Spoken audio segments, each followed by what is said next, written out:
بسم اللہ الرحمن الرحیم۔ دوسرے نمبر پر ہے ادغام۔ دوسرے نمبر پر کیا ہے؟ ادغام۔ اگر نون ساکن و تنوین کے بعد 6 حروف یرملون، کتنے؟ 6 حروف یرملون، یا را میم لام واو نون آ جائے تو ادغام ہوگا۔ کیا ہوگا؟ ادغام ہوگا، ٹھیک ہے۔ نون ساکن و تنوین کو ان حرفوں میں اس طرح ملا کر پڑھتے ہیں کہ دونوں ایک ساتھ مشدد ادا ہوتے ہیں، دونوں ایک ساتھ مشدد ادا ہوتے ہیں۔ مثالیں: من وال، کیا؟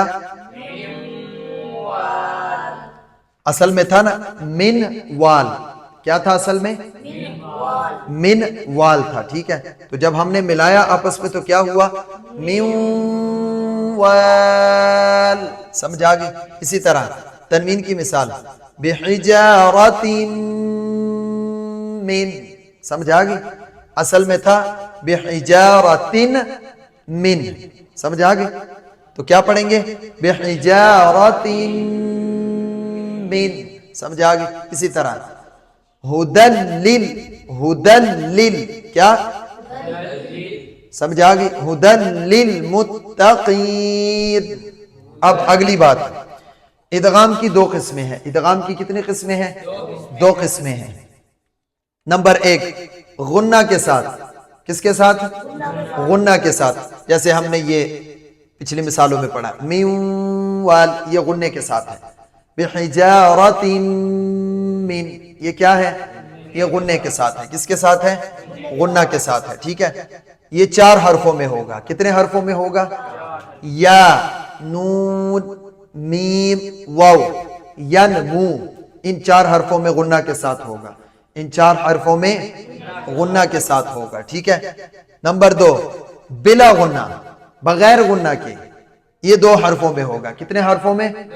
2 حرفوں میں ہوگا، لام اور را میں، لام اور را میں۔